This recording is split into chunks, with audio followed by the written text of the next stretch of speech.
Hey guys, it's Marley. Welcome back to my channel. In today's video, I'm going to be talking about the best and worst TV shows that I watched in the year of 2024. In case you missed it, last week I uploaded my best and worst movies of the year video, so you can go check that out if you want some movie recs. But today, I'll be discussing my favorite and least favorite TV shows, and apologies in advance about the background. We had a couch delivered and we haven't had time to assemble it. So this side is like the non-aesthetic side and this is like the cute side with my books and Peach. So yeah, I definitely watch a lot of movies and TV throughout the year, along with obviously reading. But I don't want to talk about all of the mid-level, mid-tier TV shows that I watched. I'm only going to talk about the absolute best and the absolute worst. And I figured we can get the worst out of the way because it is a shorter list. So all of these TV shows I definitely would not recommend. I don't think they're worth your time. So let's get into it. So first of all, the Percy Jackson and the Olympians show. I think technically this aired at the end of 2023, so it wasn't included in my video last year. But yeah, I'm a big Percy Jackson fan. I love those books that Rick Riordan has created. I've been a fan since I was in like 8th grade. So of course, like most fans, I was disappointed by the movies and was excited that we were having another chance at a screen adaptation of this really great series. Unfortunately,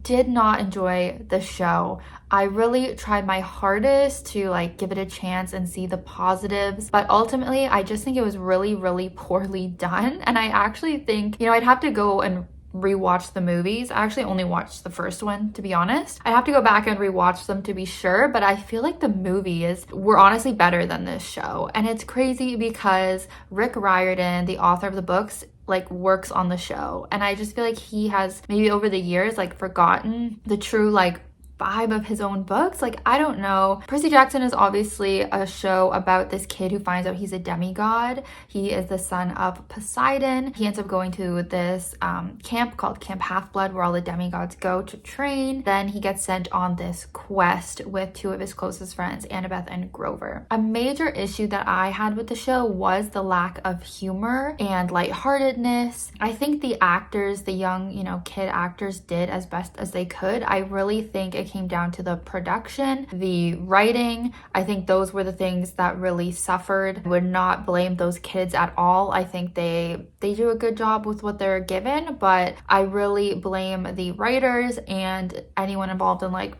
the production of the show. It just is not fun. And I'm obviously an adult watching it and I'm not having fun. So I don't understand how kids, who I assume is the target audience for this show, I don't understand how they would be having fun with this. So to be honest, I'll probably keep watching the show just because it's like, I may as well see what they do with it, see if they improve. But a lot of weird choices in this one. Moving on, we have The Bear season 3. Hope I don't get hate for this. So I liked season 1 and 2. I think season 1 was my preference. I was never as big of a fan as a lot of people out there, but I still enjoyed it somewhat. Season 3 was just not good in my opinion. And sorry, for the premise of the show, I assume most people know this show, but it's obviously about like a high-end chef taking over his brother's restaurant, just what he does with it, and there's a whole cast of other characters working at the restaurant. I feel like season 3 kind of lost what it was. I mean, I never was a fan of the fact that they were making the little sandwich shop into like a high-end restaurant. I never really supported that to begin with, and then this season is all about that, and then nothing happens. My main gripe is that nothing happens in the plot. We aren't focusing on the characters I like as much, which is Ricky and Carmy. I think they're the strongest actors and strongest characters, and Sydney, but I feel like they were not focused on as much. There was too much of the facts, whatever their name is. Like, I don't find them funny, and the fact that this keeps being put in a comedy category is crazy. Like, it's not funny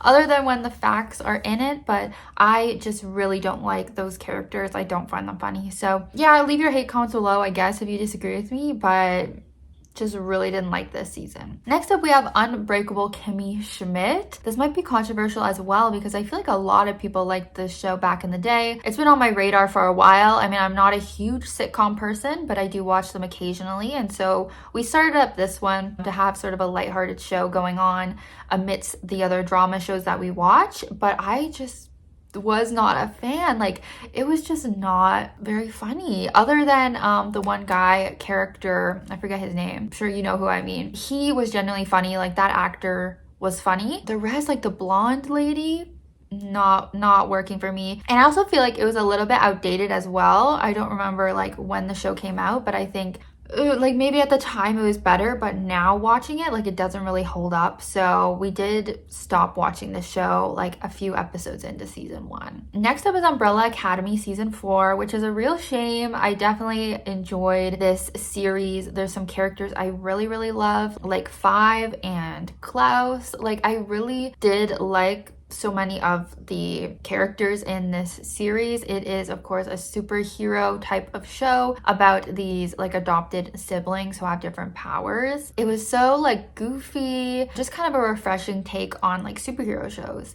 But unfortunately, season 4 was such a mess, especially what they did with certain characters, such as my number 1 favorite character, Five. It was just such a shame. It was just such a mess, and I feel like I was not happy with the ultimate ending either, of like how they ended up saving the day. It didn't really make sense for me, so that sucks. And the last one I have here is Unsolved Mysteries Volume 5. I think this is one I didn't finish either, because all of the episodes were just things I did not care about. For Unsolved Mysteries, I want it to be like a murder mystery case. I don't care about aliens. I don't care about ghosts.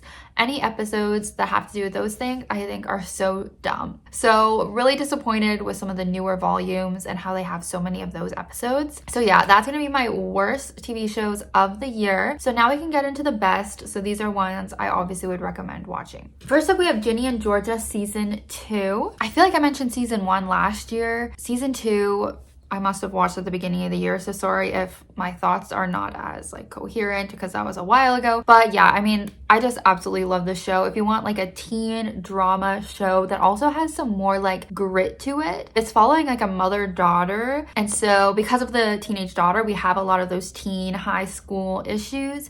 But then because of the mother's history, there's that darker crime stuff going on. Basically, the mother, Georgia, is a bit of a criminal. She has a dark past. This show is just so good. It can obviously be very cringe. I feel like it's become quite a meme online, a lot of the cringy stuff that's gone on in the show. But overall, it's just so fun, so dramatic.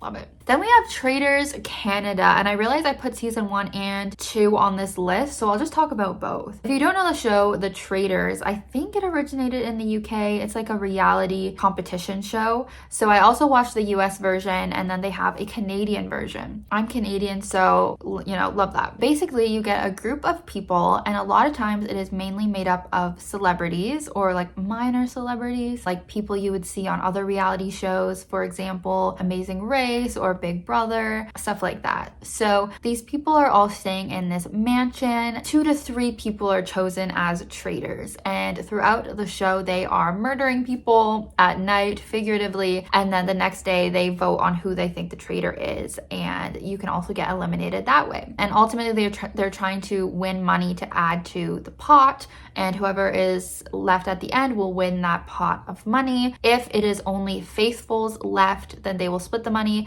but if there's any traitor left in their midst, then the traitor wins the whole pot. So it's a really fun concept. It's nice and refreshing when, you know, there's certain shows like Survivor that I've been watching for so long and they aren't really like updating things. It's getting a little bit stale. I feel like this is a really refreshing reality competition show to watch, especially if you like, you know, scheming and strategy, maybe more similar to something like Big Brother. So yeah, season 1 and 2 were both excellent. I mean, it's always just so dramatic every episode. It's a great show to binge. I think I was able to binge season 1 because it was all out, and then season 2 I was watching as it aired, and it was so hard to wait between episodes. So I really recommend binging this show if you're gonna watch. The Canadian one is available on CTV if you live in Canada. So yeah, I just absolutely love this series, and I also watched the US version and enjoy that too. Next up, wow, we have Parks and Rec. So I forgot about this show because I finished it a while ago, but this was a sitcom.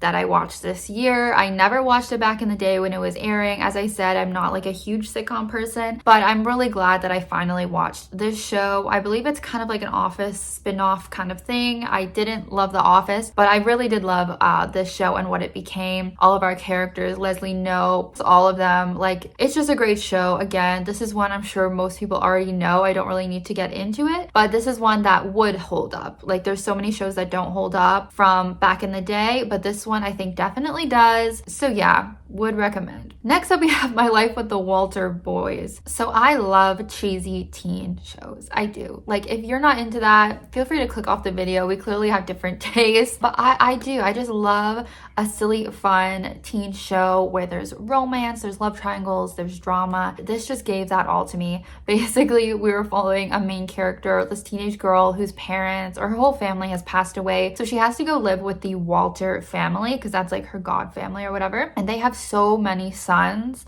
I think they have one daughter and then maybe like 10 sons. Like, it's a lot of boys. We're just following her life as she adjusts to living with this family. They live on a farm and she's from New York, so it's quite an adjustment for her. Of course, a love triangle starts between her and two of the brothers.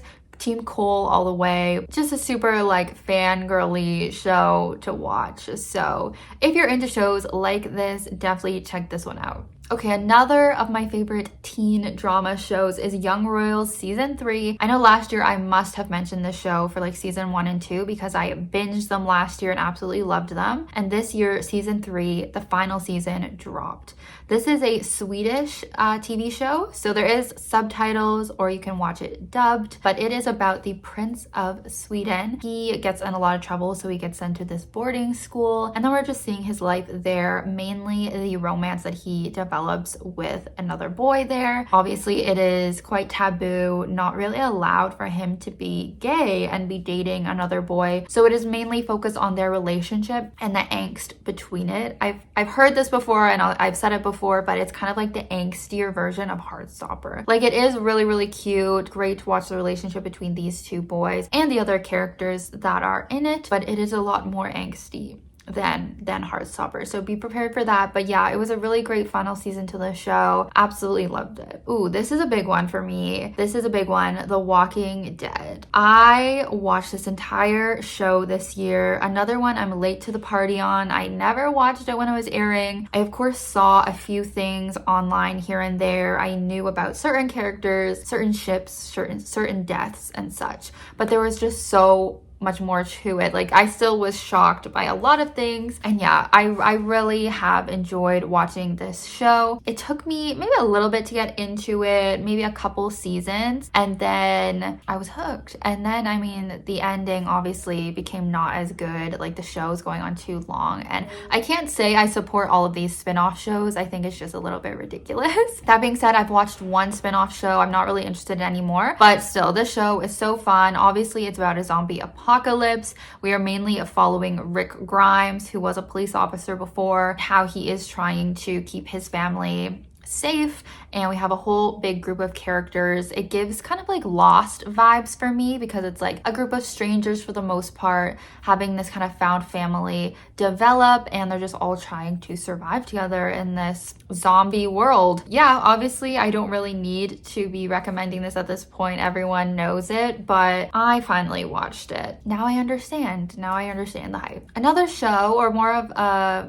one-off series, was One Day. I really enjoyed this show on Netflix. It is adapted from a book I have not read, but it was adapted before into a movie. So I had seen the movie, so I knew a little bit about this. We're basically following the relationship between Emma and Dexter, I think those are their names. I think I actually remembered. So it's kind of like a romance show. Like, if you want to watch a romantic drama movie, like, this is that, but it's kind of a show version. So you're able to really delve into the story and the characters a lot more. The reason it's called One Day is because we're seeing these two people over many, many years on the exact same day. So I think it's like the anniversary of when they met. So we of course see when they met, and then we see what they were up to, you know, the next year on that day, the next year, and so on. It's quite sad that. I will warn you about that. It's not like a romantic comedy. It's not like a happy ending story. So just be aware of that before you go in, but it's definitely worth the watch, and it is British. But yeah, this was good. Another reality show is The Mole season 2. So this is a fun one. It is a reality show where a bunch of people similar to the Traitors are trying to do competitions to win money to put into this pot,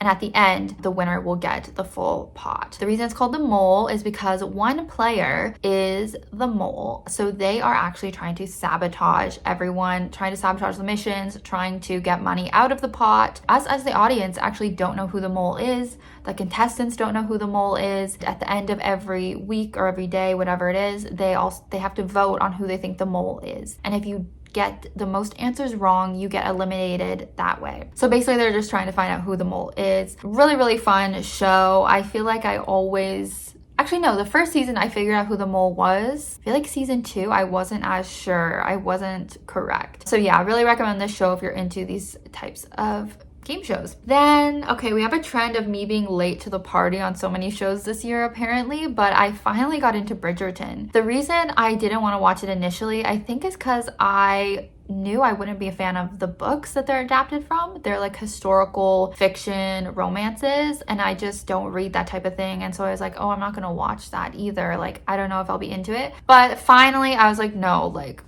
I'm gonna like this show. Like, of course. And yeah, so far I've watched just the first 2 seasons, so I still have to watch the Queen like spin-off show and then the 3rd season, but I've really been enjoying it. I mean, obviously you can tell they build on the plot a lot more than what is probably in the books. It's not just focused on the main couple of each season. We have a lot of other characters that we see. Season 2, I think the romance was like really good. There was really good chemistry between the main two, and yeah, I'm excited to keep watching. Back to another reality show. Maybe I should have grouped these in reality shows and non-reality shows, but we have Big Brother US season 26. So I've been watching this show since season 8. It's a competition show. All these strangers are in a house for the summer. They're locked in there, isolated from the world, winning different competitions to get power and eventually to eliminate people. To be honest, the US version of the show has been flopping lately. The seasons just have not been as enjoyable as they used to be until this summer, until BB26. This season was actually so good. If you for some reason stopped watching the show recently or anything like that, go back and watch this summer's season because it actually was really refreshing. We had some really crazy fun characters such as Angela, who started a lot of fights, a lot of drama. There was actually people who were being competitive, playing smart. It was just so entertaining to watch. I'm really glad. I hope that going forward the rest of the seasons are going to be like this too. Maybe they got new producers or I don't know what changed, but I hope the show continues to be this good moving forward. I also watched Love is Blind UK.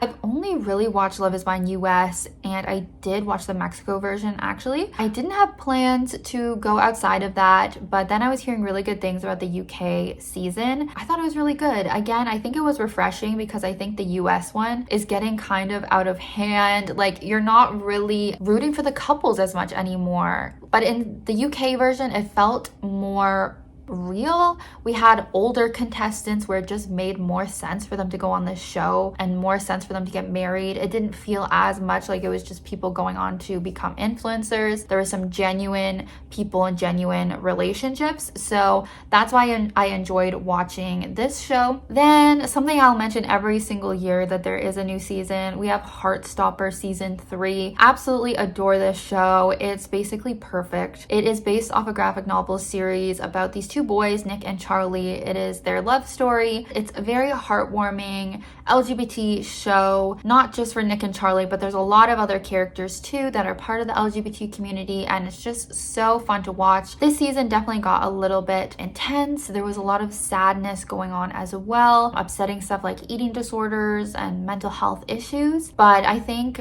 the show just does a really good job tackling those issues. I think it's great to know that shows like this are out there for young teens growing up in this day and age. So, and it's also fun for adults, I think, to look back and watch as well. So just love it. All right, just a few more left. I want to mention Agatha All Along, the new Marvel show. This is kind of like a sister show with WandaVision, which was one of the best Marvel, like Disney Plus shows that they've put out. And this one is following the witch Agatha, who we meet in WandaVision. She is known to be quite an evil witch. Her and a group of witches, along with actually the guy who plays Charlie in Heartstopper, he's in this show and he just does such a great job. So basically this whole group is going on this quest on the witch's road, and they all have a different reason they want to go on this quest to reach the end of the road. So it's just a fun setup, right? We have this ragtag group of characters going on a quest. That's like a trope I always enjoy. The actors were so amazing. As I said, Joe Locke,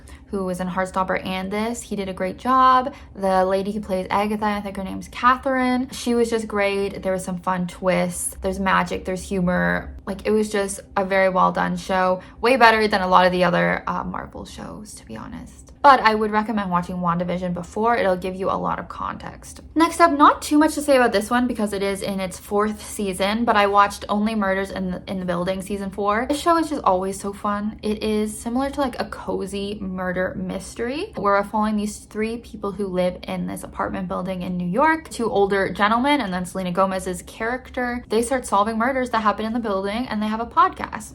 Everyone is aware. But yeah, I just always enjoy this show, even though sometimes there's a lot of filler episodes. Sometimes I'm like, where is this gonna go? I feel like by the end, like the second half of all the seasons, you know, it picks up and it always is just a delight to watch. Obviously, Steve Martin and Martin Short are like such great actors, so popular for a reason. They're so fun. Selena, you know, she's got things going on. She's got some issues, but yeah, just always enjoy this show. If you haven't checked it out, I definitely recommend you do. And the very last show I want to talk about and recommend is Outer Banks season 4. I actually just finished this show the other day. I feel like people would underestimate this show. They think maybe it's just a silly teen show similar to some of the other ones I've talked about, like My Life with the Walter Boys. It's actually not like that. It's not that vibe. It is about these teenagers living in the Outer Banks, but it's like kind of more of an action treasure hunting show, which I wouldn't have expected to like, but I actually really love it. I think it started last season where I realized like, oh, I actually love this show and I get so invested and it actually makes me cry. And this season was definitely similar. There's so much crazy action going on. These kids, well, they're not kids anymore. We have a bit of a time jump. I think they're 20 in this season. You think things are finally going well for them after the previous season where they found some treasure, but then suddenly they're left with no money again and they have to go on some new treasure hunting quests so they can actually like live their life and save Pogolandia, which is where they live. Anyways, this season, I don't want to, you know, cause spoilers, but I think a lot of people are aware that one of the actors wanted to leave the show. And so there was some upsetting stuff that I don't love that ended up happening with this season. It makes me kind of sad to think about and like think about what next season's going to be like. But it's something I feel like everyone could watch. Like, it's not just a silly teen show. Like, there's a lot of darkness and action and all that kind of stuff. So these are my best and worst TV shows that I watched in 2024. Obviously not all of them aired in 2024, but it's just when I watched them. I hope you guys enjoyed and got some good recommendations. Feel free to leave your thoughts on any of these down below or tell me your favorite show, something you would recommend for me. I'd love that. But yeah, thank you guys so much for watching. Be sure to subscribe if you have not already, and hope you have a great rest of your day. I'll see you very soon with my next video. We're gonna go back to talking about books now. All right, see ya. Bye.